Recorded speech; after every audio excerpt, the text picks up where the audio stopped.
Good evening, everybody, and welcome to this week's weekly wrap. It is Thursday evening. This is novel. So Thursday evening, the 12th of March, 2026. Mirko, how you going, buddy? I'm going about as well as you're going in the office at 7 o'clock on a Thursday night. Going real well. Yeah, no. Look, it's not good, but we've got an incredibly busy day tomorrow. We were just looking at the diary, and there was just not a time where the two of us were going to be together for about 45 minutes to an hour. And we just thought, okay, let's get this done. Let's get it out of the way, which is great. And given everything that's going on in markets, probably a good time for us to have a chat. Mate, a lot of red on the screen, been very wobbly out there. But the good news is our clients have actually been really good and there hasn't been much panic. I guess from your point of view, you've been watching it closely. Do we need to be worried?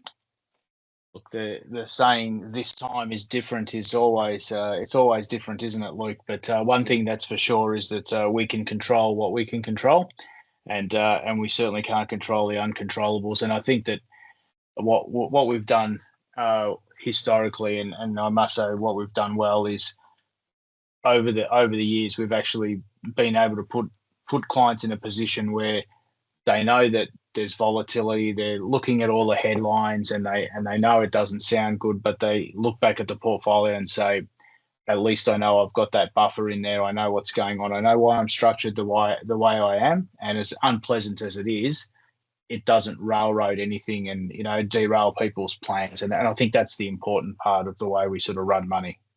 Absolutely. And what we've seen here is from an Australian perspective, it's been quite volatile. We've seen down days, we've seen up days, and the movements have been quite extreme, 1.5%, 2%, 3% days from that point of view. This is all on the back of Iran, where that war or that situation seems to be getting out of control rather quickly. The interesting thing has been, obviously, America had their aspirations and America and Israel had their aspirations that certain things would occur, and by dropping bombs on, or decapitating the leadership, that it might result in regime change. What we've noticed, however, is Iran has probably thumbed their nose at regime change, and rather than fighting with America and Israel, are now targeting key infrastructure assets. So they've taken a different slant on this war and thought, well, hang on a sec, we can't beat them, so we might as well hit their hip pockets, which has caused a lot of issues. So I wonder if that was in the analysis and the what could go wrong situation when they were doing this planning. But yeah, no, it's a very complex situation, and it's actually become, unfortunately, no one's talking about the human element here. Everyone's talking about oil and the price of oil. And we mentioned it last week, and it's certainly on the agenda. And if I hear about the Strait of Hormuz one more time, and I'm definitely not planning any cruises or anything anytime soon, but that is where oil goes through on ships and goes out to the rest of the world. And if my numbers are correct, it's like 20 million litres of crude a day that goes through those, and that is currently locked up and closed. And it probably explains why we've seen a bit of panic buying, which is unfortunate, but I dare say, Luke, a bit of gouging as well at the station. I don't know that the price per barrel translates to the prices that we're seeing at the Bowser, and I saw some headline rates today in the country where it was like $3.50 a litre, which is pretty cruel. But we're starting to see issues with supplies, and last week I actually said some pundits are questioning, could oil go over $100 a barrel?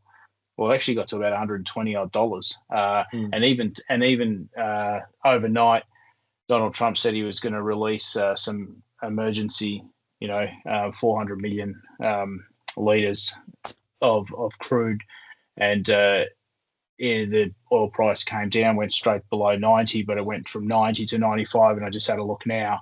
It's the US market isn't even open, but it's trading at 90 again. So you can just see how quickly this is all moving, and it's been reflected in the market figures as well. So what have we seen on market figures, mate? Where are we at?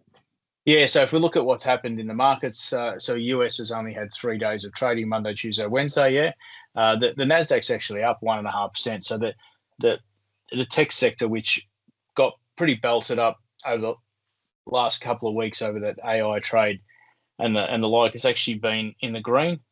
The S&P 500 is sitting at off about it's actually up 0.54, so that's up in the green as well. I just had a look before at futures markets in the US, and they're actually pointing to the S&P being down about 0.7%, so probably going to be off 1%, I reckon, by tomorrow morning. So we'll see what happens there. And in Australia, we started the week with a bang, as in bang, we're going south, and it was minus 2.88 for the day. So that's pretty much a minus 3% day, followed up by a 1.1% gain. So we're off about 2.5% in Australia at the moment. So there's certainly a lot going on in markets, and again, you do have to question if a particular stock was rated well and was a healthy company delivering good revenues and the like 2 weeks ago.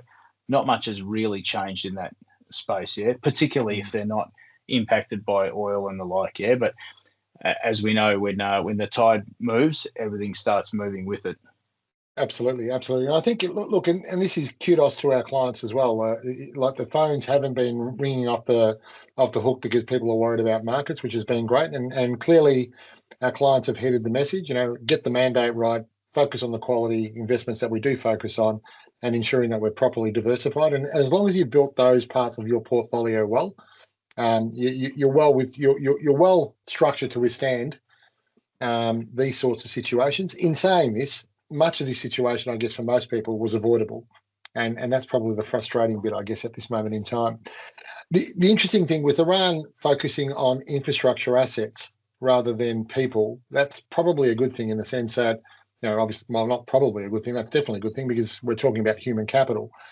But hurting the hip pocket, so to speak, of the American consumer and so on, that's a good way to bring Donald Trump down, I dare say.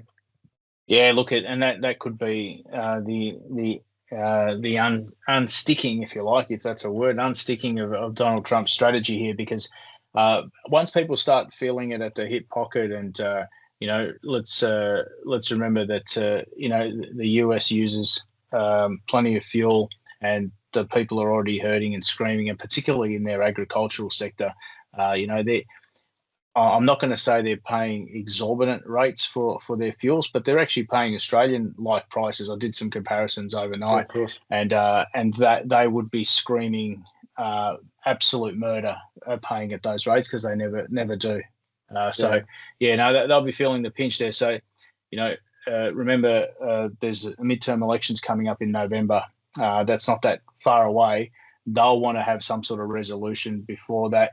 I did see a piece from Goldman Sachs, and they felt that this disruption, the oil side of things, should last 10 to 12 days and then start trickling back to normality, where they're forecasting oil prices in the 60s by the end of the year. So let's hope they're actually right, because that means there's some sanity coming back into that region and things have settled down a bit. Yeah, look, one thing I have noticed here is that we've seen a pre-COVID or a COVID behaviour in the sense of people trying to, to go out and buy extra supplies, and petrol being one of them from that point of view. And from an Australian perspective, we've got 33 days notionally of petrol supplies. We're 2 weeks into this, and boats are kind of stopping; they're not coming rolling in, so to speak. So I can understand why people are doing what they're doing, but the reality there is, if you go out there and you start to take more out of the system than what it is you need, you're actually going to cause the crisis without it being necessary, so to speak. So we could have this whole situation of toilet paper becoming petrol very quickly if we're not careful. I was at the Bowser the other night, Luke, and I wasn't panic buying. I was actually down to a quarter of a tank, so I actually needed fuel. And I was pretty dark because I think it was showing $2.20 on the Bowser. And the guy that pulled up next to me had a moped, and on the back of his moped, he had 2 jerry cans, and he was actually filling them as well as his motorbike. And I looked at the bloke and I said, "Hey, buddy," I said, "this could be like Mad Max. Me and you could be killing each other in the next couple of days here on the streets for petrol." He started laughing. Again, just had that sense about it, And it's a bit crazy, mate. Now, I want to talk to you about Allegra Spender. Now, Allegra Spender is the teal candidate for Wentworth. An incredibly smart lady who is well credentialed, knows her stuff, and she has spent the last 12 months building an economic policy or a taxation policy, which has put our government to shame, I guess, and even the opposition to shame. Because when you think about it, our government and our opposition are kind of not saying too much outside of just hyperbole. She's actually gone to the point of speaking to the likes of the Ken Henrys of this world and various CEOs around the country to go, well, okay, how do we restructure the tax system at this particular moment in time? Because what we currently have in place feels like it's broken. And one of the things that she was trying to do, I guess, from that perspective, was she announced a tax policy which would reduce taxes for every Australian worker. And in her speech to the National Press Club, what she was trying to do was saying that we've got this opportunity for a once-in-a-generation tax change aimed at making that tax system fairer. Now, under her plan, the burden would switch away from wage income, which, to be fair, greatly disadvantages younger Australians, towards those with assets. So obviously older Australians. Now, one of the examples she cited was, imagine someone earning $100,000 a year, which is just over the median wage, all right? So if we earned that as a salary, today you would pay $23,000 in tax. If we split that same $100,000 through a family trust, you would pay about $13,000 in tax. That's assuming beneficiaries are at that point, from that point of view. Now, if you earned it as a capital gain, you'd most likely pay $7,000 in tax. And if you earned it from your superannuation balance in retirement, so you're over 60, you would pay zero in tax. Pretty bizarre for $100,000 to have 4 different structures. It is, and I think it's the way you sort of sell the concept. But when you do the raw maths, it's actually pretty brutal, the differential in tax. All I would say with a grain of salt as well is that the person that actually has a $1.7 million in super, they've paid a fair whack of tax on the journey too, I suspect, yeah. And I think that we need to be sort of mindful of that, because before you know it, the next headline is going to read, look at these fat cats that are, that have $1.7 million in super. You know what? They're actually self-funded. They're not entitled to pretty much anything. If they're lucky, a Commonwealth Seniors Health Card and some cheaper pharmaceuticals. But, it's not a lot by way of what you can generate with a guarantee without taking risk in terms of income versus what you would if you were on support. But kudos to Allegra Spender. And if my little fact check is correct, I think that's the daughter of the late Carla Zampatti, the famous designer. Yeah, you are right. And I'm look at, it's taken one of our Teal MPs to actually come up with a tax strategy. So, you know what, we'll take it on record, and perhaps somebody that's getting feverishly ready for a budget in May is having a look at this and saying, well, maybe some of this makes sense, eh? But again, the CGT discount popped in, Luke. They're still talking about it. It did, and look, to her credit, she introduced 5 clear points. So one of the things she was talking about was reducing the bottom marginal tax rate from 16 down to 13. So that was the first thing. And then across the spectrum, she was talking about a 2.5% reduction across every other rate, which was from that point of view. So in theory, someone earning $100,000 a year would save about $1,600 a year, $1,650, and someone earning $200,000 would save about $4,000 a year. So everybody benefits. What she was saying, and this is the interesting one, this is the sting in the tail, was that we reduced CGT, as in the discount, from 50% down to 30%. But what she did say was that previous capital gains would be grandfathered until the date of the commencement. So whenever the law changes, that would be grandfathered. So you'd still get 50% on that part of the gain. And any future gain beyond that date would be taxed at 30, so the less generous amount. So that brings an element of complexity into the system, because dates now become important. The other thing she was talking about was introducing, and this one I think is a real big one, introducing a 27.5% tax rate on income from investments and remove the tax-free threshold for non-labour income. So at the moment, there's a lot of family trusts that are created. Monies are distributed to passive, to students, for example, kids and wives who may not work, or husbands who don't work. From that point of view, they're distributed that way. So they get the benefit of an 18,000 tax-free threshold. She's saying no more to that. Let's get rid of that. And the other thing she's also saying is that negative gearing would still apply, but you could only offset losses against investment income. So what it stops you from doing is at the moment you go out and you borrow and you offset against all your income. And she's going, no. It just applies to that. So this is a massive change to the tax system in terms of what we're used to. As to whether or not this will all go through, look, I think the government would be incredibly brave to consider such policies. But at least from that point of view, you kind of look at it and go, well, we're making some progress. At least we're having a discussion. The thing that bothers me about this is two things. There's got to be a review, not just on tax alone, but we've also got to look at the spending. I think we don't look at that enough. So that's the first issue. And the second thing I think we've also got to look at is that, you sit back and there are the people who've paid taxes through the system. There's got to be some recognition there still, because I think the risk we run there is that, they've paid their fair share over time. And let's not forget, it was only back in the late 1990s, for example, you were paying the highest marginal rate at $60,000 a year. So a lot of those guys got hit pretty hard in the early days. So I think we've just got to make sure that we just don't move the pendulum from one side to the other side. We are desperately in need of some tax reform, and we need to find a way that we can make it fair and equitable across all generations. And we have some serious debts that need repaying sometime soon. So we need to deal with that as well as a country. Yeah, no, that's for sure. That's for sure. Now, it would be remiss of us not to talk about Victoria. I love talking about Victoria every week that we get together. And one thing I will say, Victoria had the best weekend I can remember for a very long time.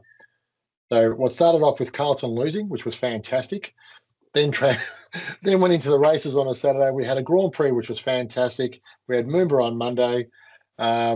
And the weekend, the weather was superb, and it was just a really great place to be in Melbourne. So that was superb.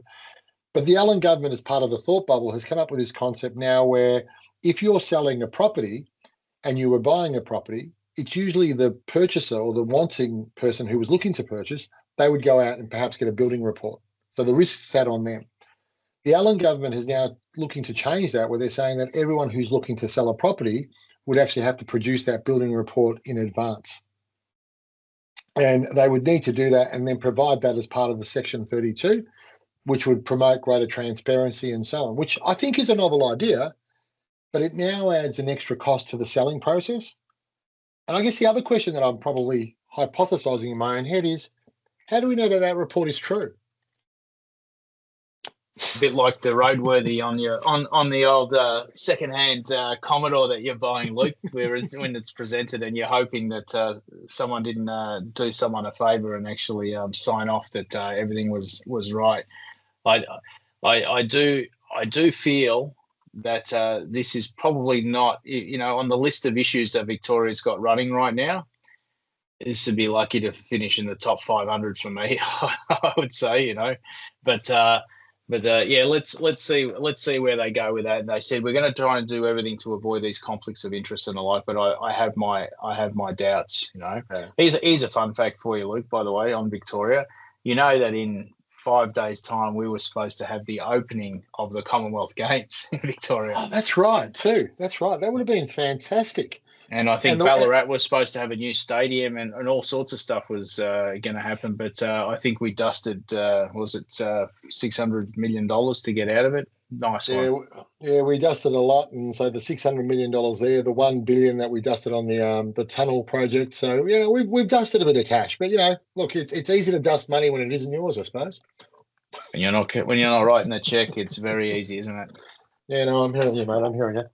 All right, Mickey, just mindful of time and mindful of the fact that it is late on a Thursday night and we're looking to go home from that point of view. What have you got planned this weekend? Anything exciting?